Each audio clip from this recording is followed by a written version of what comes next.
What's going on, everybody? So I made this video last year and I'm gonna make another one this year updating you guys on the collection of the BMWs that I own. So this would be the collection as of August 2021.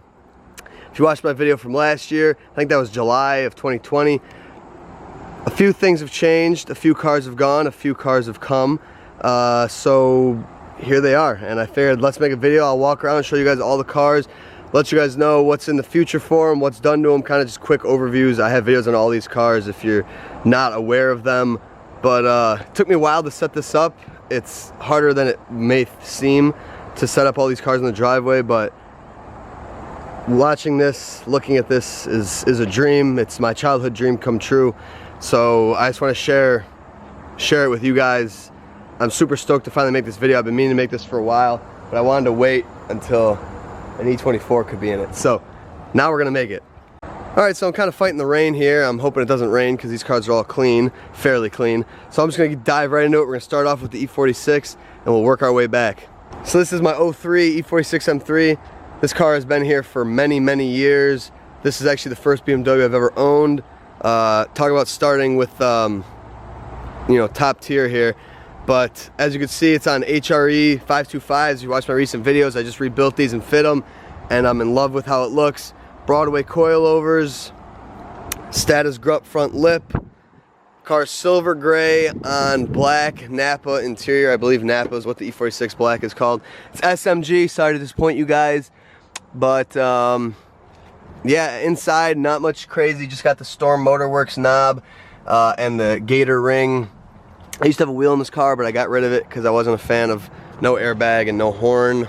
Status grup Scorza muffler, adjustable rear camber arms, and then here we have the S54 E-Venturi carbon fiber intake. I love this thing, great sound, decent power, I feel like.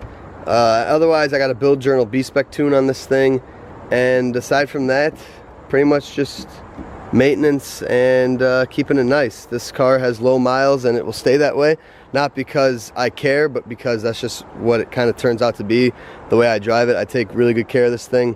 This is my baby, so in the future for this car,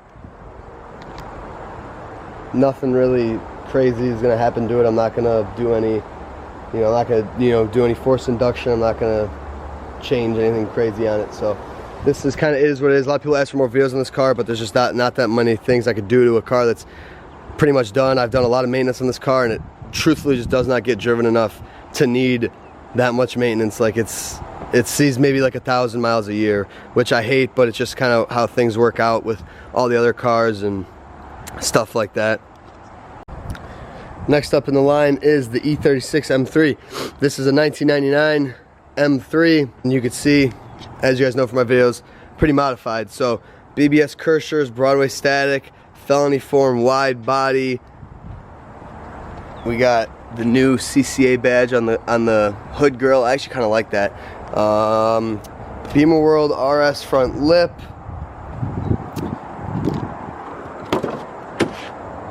Magma interior, which is gorgeous. I can't remember the shift knob, I always forget, but I love the Magma interior. This car has a bunch of adjustable suspension, SLR front caster adjusters, camber arms, lucid clear taillights, LTW wing, LLOK plate. It's got a muffler delete, so it's a little bit loud, but this car is my Stancy boy dream car. As you guys know, if you followed me for a long time, my E46 used to be pretty low on Meisters and stuff, and I just felt that that wasn't the car to have slammed, and I didn't like that. And when this car popped up, I prefer to build my own cars. It was done just so perfectly that I figured, what the hell. I mean, let's be real here, you get a better deal when you buy a car that's built in every situation. So like, this is the dream color of this is everything I would ever want from an E36. So I figured, all right, this can be function, this could be my little Stancy car, because you guys know I'm still a Stance boy at heart. So This car is my cruiser for, you know, whatever, weekends. Make sure the roads are good before I take it out though. I gotta plan out my route because there's not much room for air with this thing because this is coilovers, not bags. All these cars are coilovers except for the 540. But that is the E36 M3. We got the S52 in here, raised up because low life. So nothing interesting at all in here. This is a bone stock engine bay, except for, you know, my cut fan shroud and stuff. But yeah, S52. Here we have the newest to the collection, my 1982 633 CSI. This is a Series 1 E24, an early model E12 base, shorts 1, and then black interior, 5-speed of course. You guys probably have seen my videos I just made on this thing. This thing is 90,000 original miles. It is a mint car, inside and out pretty much. It needs a little bit of love here and there, needs a paint correction and stuff like that, but this car was such a gem to find. No rust anywhere on the car. It is just amazing. This car will basically be getting a lot of restoration work done to it on this channel, a lot of maintenance stuff that is just hasn't been done in years because the guy barely put any miles on it. So I have a lot of stuff coming on this car, and a lot of work will be done on this car. At the end of the day, the future for this car, I don't really know, because I really want an E24 to lower and modify, and I just do not think this is the one. Series 1 makes it difficult because you can't get suspension, and it's just so clean that, you know, when you do suspension work on these cars, there's no going back. These cars, you could always put stock stuff back on. It's all bolt-in. These are weld-in. Series 1 means it's got to be custom. A lot of stuff would probably have to be messed with, and I do not know if I'm looking to go down that route with such a clean car. So the future of this car is kind of up in the air. I forgot to mention the future of this car. This car, again, built, not a whole lot to do to it. Maintenance as it comes up here and there, but it doesn't need a whole lot of maintenance. It's had very good records its whole life, service work and stuff. So it's kind of just chilling for now. It's just kind of my cruiser. This, a lot of work to come, so stay tuned for all that. And if you want the full details on this car, a couple videos down, when I first picked it up, I go over everything about it. So all these cars do have videos, basically their own videos of me talking about everything. Maybe the E46, maybe I'll make a detailed one. I haven't really made one, but anyway. Got the M30 B32 in here. A lot of engine bay work will be done on this car in the future. It's, you know, the car is mint, but the engine bay has never been like cleaned up, so I'm going to clean up a lot of stuff in here, maybe do an engine bay detail. But yeah, I got a lot of work, a lot of oil leaks to fix, a lot of stuff like that, and we will be doing all that on the channel, so stay tuned. Now we get to my E34 side. So here we have the 95 530 with a B40 swapped into it. So I call this car the 540. Yes, people ask me that question all the time. A 540 to any other E34, there's literally no difference unless it's an M Sport. So I'm not even gonna bother to sit here and title it 530 with a B40 swap. B40 is the 540 engine, so it's basically a 540. Yes, there's a few discrepancies, but I'm not gonna go into that. So this is Alpine white on a black interior, 5-speed, so it's the ZF 5-speed from the 530, mated to the B40. We have AC Schnitzer Type 2 wheels on it. We have D2 air struts and airlift management, so I gotta use an iPhone to adjust it. This car is pretty much my daily, so I didn't know what route I was gonna go with this car, but it has turned into my daily, just given that I don't want to daily that car. This car is not really dailyable, and this has just come to the collection, nor do I think I would daily a 82 E24 anyway. It's too clean. But this car is also from Florida, so this car has no rust on it, so I'm kind of like stuck. Like, this will be my like nice weather daily, but come winter, I don't really know what I want to do. I don't know. I'm gonna have to kind of figure something out. I need storage space. That's the problem here. Right now I have one storage unit spot, and right now I have 2 garage spots, but come winter time, my mom wants her car in the garage, and I have to respect that because it's not my house. A lot of people ask that. I live at my parents' house, so I get one middle spot here, and that could do 1 car, and I'd imagine that would do like the 540 because it's like the daily. But I guess if it has to come to it, I'll leave that car outside. But then if I buy new cars that I need work done, then I need a garage spot, so it's really a disaster. But I just got this car retinted on this side because, as you guys know, I replaced the doors because this car was sanded down So as you can see, the roof on this car sanded down, and then everything was sanded pretty much. This fender I still have to replace. This is disgusting. And then this back door. Aside from the back door, the fender, and the roof, I've replaced the whole driver's side, the hood, the trunk, both the bumpers, or not the rear bumper, the front bumper. So this car is far from mint, but it's not bad by any means of E34. So this will stay my daily for now, and we'll kind of see where it goes with it. But I just wired in a subwoofer on this thing, so I've been loving it. It's definitely ugly, but it does the trick. So we'll see where I go with this car. As of right now, more maintenance videos to come. I still gotta do some stuff to it, get it you know, dialed in. I have been daily driving it. I took it on a few road trips and it has not failed me. So it's a good car so far. I really think the 540 is the perfect daily, and I'm actually gonna make a video on it as how good of a daily it is, because I'm not gonna get into it, but I'll make a video. It's a great daily. It's been so good to me so far, except for the many times it's broken down, but those are previous owners' mistakes, so for the most part. Here's the mighty B40. So between the B40 and the B30, it's really hard to tell from the top, but the ECU does match. I have all the paperwork, and the way this car drives, it is certainly a B40.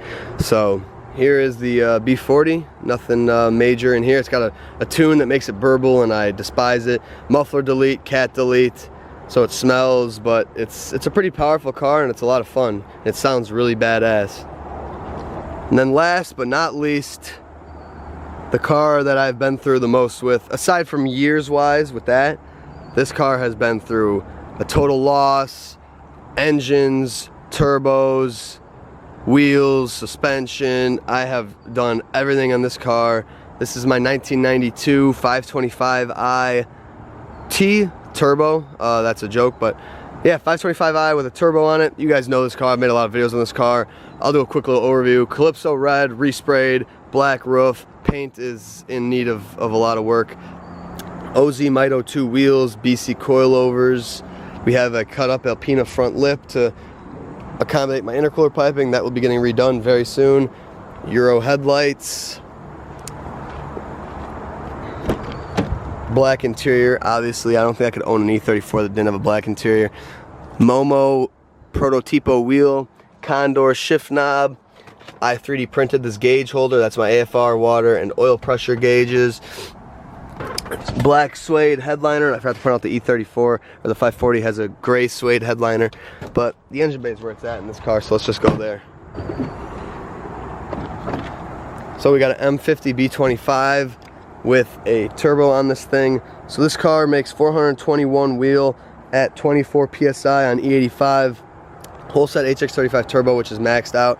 I got a big Borg Warner to throw on this thing and a new turbo manifold. So all this will be getting redone soon. I know I've been telling you guys that forever, but I just don't know when I want to do it, when I want to get the funds to do it. So I got a lot of other stuff here to keep me busy, so I haven't really been dying to switch this car up because it works. And at the end of the day, if it works, it works. And I really like the power this car's at. This car's a lot of fun. It's on the ECU Master standalone with a plug and play. They do make those for M50s now. All this is a special wiring wired in. We got a boost solenoid, flex fuel sensor, fuel pressure sensor, and wideband or O2. So those are all loomed right here. 3-inch straight pipe exhaust. This is a stock motor except for ARP head studs and a MLS head gasket with a spacer. And this thing has been through a lot of beating, and it has never failed me. Knock on wood. Great car. So this car will be getting some changes soon, but until then, she's ripping now as it is. So this was the second BMW I ever bought. I call it ugly in the camera. I'm sure it looks fine, but it needs a lot of love, and it used to be my daily, so I never really cared to give it that love. And still to this day, it's a power car. All the stuff is in the engine bay. The chassis itself is just kind of holding thousands of dollars and hours of work. So the chassis is expendable, although I don't want to say that though, because I really do love this chassis. I've been through a lot with it, and I rebuilt it basically from a total loss accident, so I would not want to get rid of this chassis anytime soon. But when the day comes, I can just pull out all my goodies, but I don't want to do that anytime soon. So that is the Calypso, and that brings us to the end. That's my 62 Bel Air. Again, not on this isn't about this car, it's about BMWs, but if you're interested, I got videos on that car as well talking about it. So yeah, there we have it. all the BMWs in my collection as of August 2021. I'm pretty happy with where I'm at, I'll be honest with you guys. I want to keep adding, but I'm really not in a position to keep adding, so that's why I have to kind of sell and kind of swap through cars occasionally. I know I want to keep them all, but it's hard. I just sold my E30, I just sold my 535. A lot come and go, and the problem is that I really get attached to them. So as you can see, a lot more just come and not many go these days, which is a bit of a problem, because I remember having one car, whatever, that's normal. Two was like, all right, parents were a little pissed off at me when I brought the Calypso home, and then it turned into 3, and then it turns into 4, and then it turns into 5, and then it turns into 6, and then you're going down a deep hole of car addiction. And I know a lot of you guys that watch this are probably in that same hole, and I understand that not everyone's as lucky as I am to have any space to put these. I'm a bit of a OCD, and I like these cars all garage kept. I think they all deserve to be garage kept. I couldn't bear to see these cars like just sitting outside. They don't deserve that, and that's how you, in the Midwest at least, pretty much kill off a clean car, leaving it outside all year. But so yeah, I'm lucky to do what I can do here, and all these cars are dreams of mine. Building them, putting them together, I've loved it. I loved every bit of it. So I'm really happy with this collection right now. In the future, where do I want to go? E46 will never leave me, let's just be honest. The Calypso, it is honestly a hassle, and it kind of sits a lot now because it's just so not daily drivable with the clutch setup and just the power. I mean, you're getting in trouble as soon as you try to like have fun. So that car is kind of just a pain to own, if I'm gonna be completely honest with you, compared to like the other ones that are more so get in and drive. You got a lot more to worry about. It is get in and drive, but a lot more to worry about. But anyway, that car I can't see myself getting rid of, just because the connection I have with it and the work I put into it. That's been my most excruciatingly long, challenging, and expensive build ever, so I can't forget that. E36, I don't want to go anywhere anytime soon, so I won't be getting rid of that. 540 and the E24, those are two cars that we'll kind of see. 540, like I said, I'm going to keep it as a daily for now. Things could change. E24, I don't know, guys. You guys get so mad at me, but like, I think that is a car that I shouldn't really own. I think that's a car that a collector should own, that can really keep it in a nice, like, controlled, weathered environment. And, you know, if he wants to drive, he wants to drive. If he doesn't want to drive it, so be it. But I think that'd be a good car for me to kind of, like, cash out on and advance myself further in the car world and get more cars that are projects, content, anything like that. Because there's not a whole lot to be done to that car except for a lot of maintenance, which we'll get into.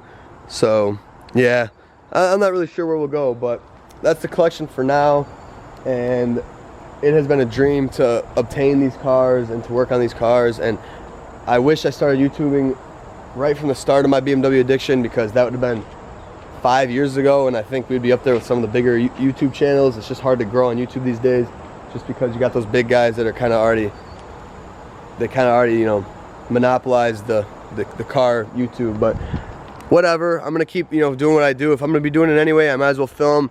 And I know I got some really loyal fans out here that really enjoy watching me, and I really appreciate it. Because of you guys, this is possible. Because of you guys, I feel like not bad for spending all my money on these cars and wasting a lot of time on these cars.